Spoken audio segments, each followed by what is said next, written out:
आपल्या सोबत आहेत राष्ट्रीय ओबीसी महासंघाचे राष्ट्रीय अध्यक्ष डॉक्टर बबनराव तायवाडे सर।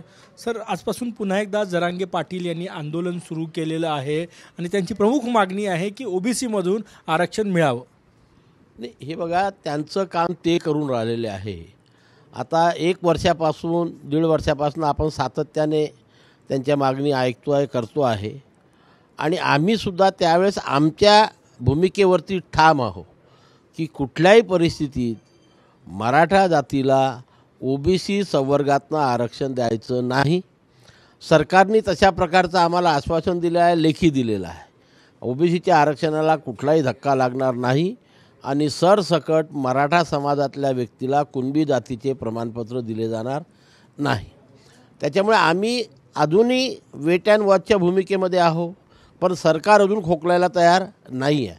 त्यांची मागणी आहे, ते करणं त्यांचं काम आहे, पण आम्ही सातत्याने सरकारच्या भूमिकेकडे लक्ष ठेवून आहोत की सरकार आमच्या ओबीसीवरती काही अन्याय करते काय, ओबीसीच्या जे काही 27% आरक्षण आहे त्याच्यामधनं मराठा समाजाला आरक्षण देण्याचा विचार करते काय, किंवा मराठा समाजातील व्यक्तीला कुठल्याही प्रकारचा पुरावा त्यांच्याकडे नसताना कुणबी जातीचे प्रमाणपत्र देण्याचा काही निर्णय घेतात का, या गोष्टीकडे आम्ही लक्ष ठेवून आहोत।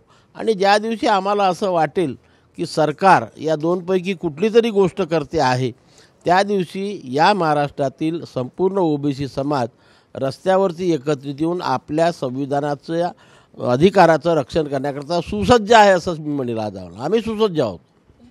पण सर, दबाव निर्माण करताय जरांगे पाटील सरकारवर। सरकारने वारंवार म्हटले की ओबीसीतून आरक्षण देता येणार नाही, कोणाचंही आरक्षण कमी करता येणार नाही, तरीही सरकारवर दबाव आणण्याचा हा प्रयत्न आहे।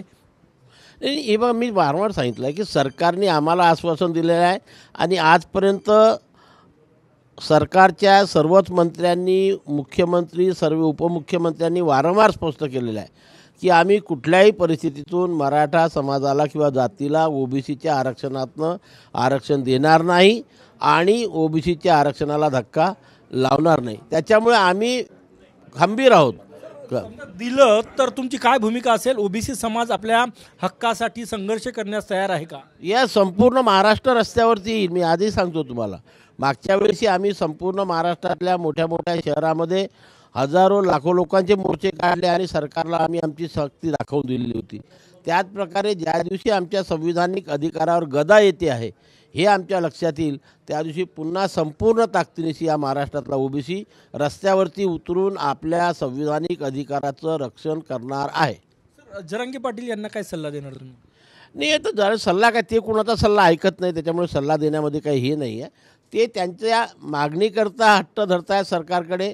त्यांची मागणी पूर्ण करायची की नाही करायचं तो सरकारचा प्रश्न आहे, त्याचा आमच्याशी काही संबंध नाही आहे आणि म्हणून ते त्यांच्या अधिकारासाठी संघर्ष करतात। आम्ही आमच्या वाट्यातनं मागताय ते, आम्ही आमच्या संविधानिक अधिकाराचं रक्षण करण्याकरता संघर्ष करतो। दोन्ही याच्यामधला फरक आहे की त्यांच्या वाट्यातनं मागताय। त्यांची मागणी नव्याने आहे, आमची आम्हाला ऑलरेडी जुनच आहे। ते जे आहे ते आम्हाला टिकवून ठेवायचं आहे आणि ते टिकवून ठेवण्याकरता हा महाराष्ट्रातील 60% ओबीसी समाज कुठल्याही स्तरावरती जायला तयार आहे। सरकारशी, मुख्यमंत्र्यांची काही भेट घेणार ओबीसी नेते? नाही, आता सध्या करा, जेव्हा आम्हाला वाटेल तेव्हा। आता हे यांचं किती दिवस आंदोलन चालते आणि काय होते ते बघू।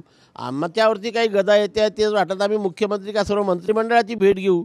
मंत्रिमंडळाच्या तिथे आम्ही सतत आमरण उपोषणाला बसू। आमची सुद्धा आमरण उपोषणाला बसण्याची ताकद आहे आणि ते आम्ही करून दाखवू। म्हणजे आमरण उपोषणाचं उत्तर आमरण उपोषणाने? हो, आमरण उपोषणाचं उत्तर आमरण उपोषणाने। खूप धन्यवाद।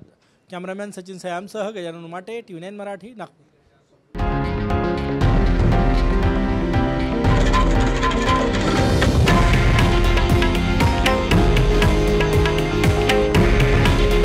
हे आहे देशातील नंबर 1 न्यूज नेटवर्क आणि आपण पाहत आहात TV9 मराठी। काळजी तुमची, हित महाराष्ट्राचं।